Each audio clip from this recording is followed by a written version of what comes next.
Bangunan ini mulai dibangun. Nah, mulai pertama di perkembangan kota Bandung itu ada seorang tokoh namanya Herman William Dennis. Mungkin Bapak Ibu pernah dengar. Beliau ini adalah gubernur Hindia. Saya aja naon sih?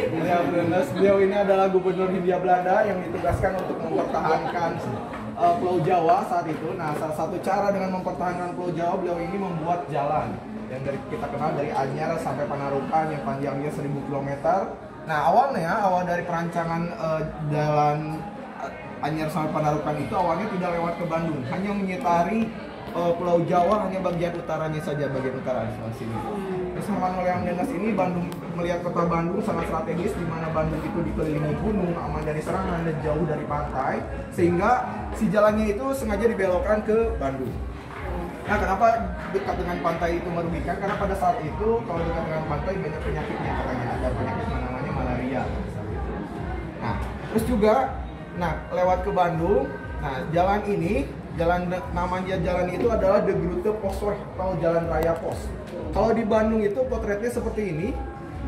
Kalau sekarang mana tuh? Depan mana? Sekarang ada di Jalan Cibabat, Pak, Cimahi. Cimahi. Nah, selain jalan dibuat juga, lalu komplek pemerintahan Kota Bandung juga dipindahkan. Awalnya itu ada di daerah Dayakolot, 12 km dari kota sekarang, lalu dipindahkan ke jalan yang tadi dibuat.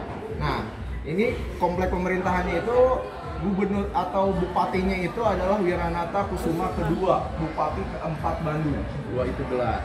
Lalu di sini Bandung mulai berkembang dari hasil perkebunan teh dan kopinya. Ibu bapak senang ngeteh atau senang ngopi? Teh. Dua-duanya. Nah, dulu Bandung itu terkenal sekali dengan tehnya. Ada seorang tokoh namanya Boska. Boska itu dikenal dengan Tikonin atau raja perkebunan teh. Nah, hasil perkebunan kota Bandung itu semuanya dikumpulkan di kota Bandung. Tempat pengumpulannya itu sekarang digunakan sebagai wali kota Bandung. Nah, kalau sekarang itu Bukan di Pendopo. Tempat wali kota ya? Wali kota, Pak. Nanti kita Nah, hasil perkebunan itu semuanya dikirimkan ke Batavia, jalurnya seperti ini dari Bandung lalu ke Cianjur, lalu ke Botenjoh ini Bogor, Mester Konolis ini Jatinegara sampai Batavia. Nah, terus dari hasil perkebunan itu Bandung mulai berkembang, adanya pasar baru. Mungkin ibu-ibu pernah main ke pasar baru ya? Pasar baru, namanya dari dulu namanya pasar baru.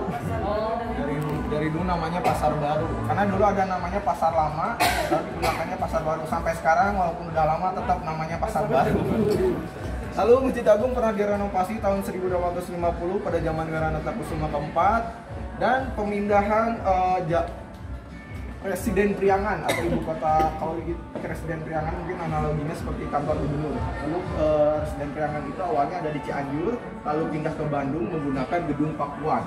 Kalau sekarang gedung Pakuan itu difungsikan sebagai rumah dinasnya Gubernur Jawa Barat.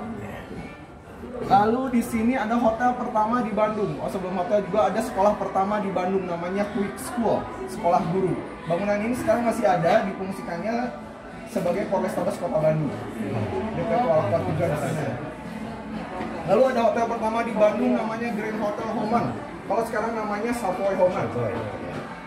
Lalu baru masuknya jalur kereta api ke Bandung itu tahun 1884. Jadi sebelumnya itu proses distribusi atau transportasi itu hanya menggunakan delman.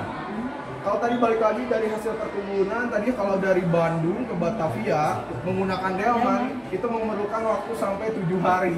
7 hari. Setelah masuknya jalur kereta api jadi kurang lebih jadi 1 hari. Gitu. Kalau sekarang bisa 45 menit ya, 45 menit pakai bus. Lalu di sini ada tempat elitnya orang Belanda zaman dulu namanya Societe Borkodia. Kalau sekarang bangunan ini fungsinya sebagai gedung Merdeka. Yang sekarang banyak setan atau robot dulu yang sana ada. Juriknya. Nah, baru tahun 1910 itu ada wacana tentang pemindahan ibu kota. Kalau sekarang ibu kota Indonesia kan mau pindah ke IKN gitu ya. Kalau dulu pas pemerintahan Hindia Belanda, itu ibu kota Hindia Belanda itu mau pindah ke Bandung. Jadi bangunan penting ada di Pulau Jawa itu dipusatkan di Bandung. Mulai dibentuknya Departemen Peperangannya, Departemen Van Oro. Kalau sekarang difungsikan sebagai Detasemen Kodam 3 Siliwangi. Lalu dibuat juga sekolah tingginya Teknik Hoges de Bandung, kalau sekarang dikenal dengan ITB. Setelah bangunan pentingnya dipusatkan di Bandung, baru dibuatlah komplek pemerintahan. Nama kompleknya itu adalah Hapartemen Bedrijven, dan bangunan pertama pada saat itu adalah Gedung Sate. Gedung Sate ini dibangun tahun 1920 yang selesainya itu 1924. Nah awalnya apa namanya?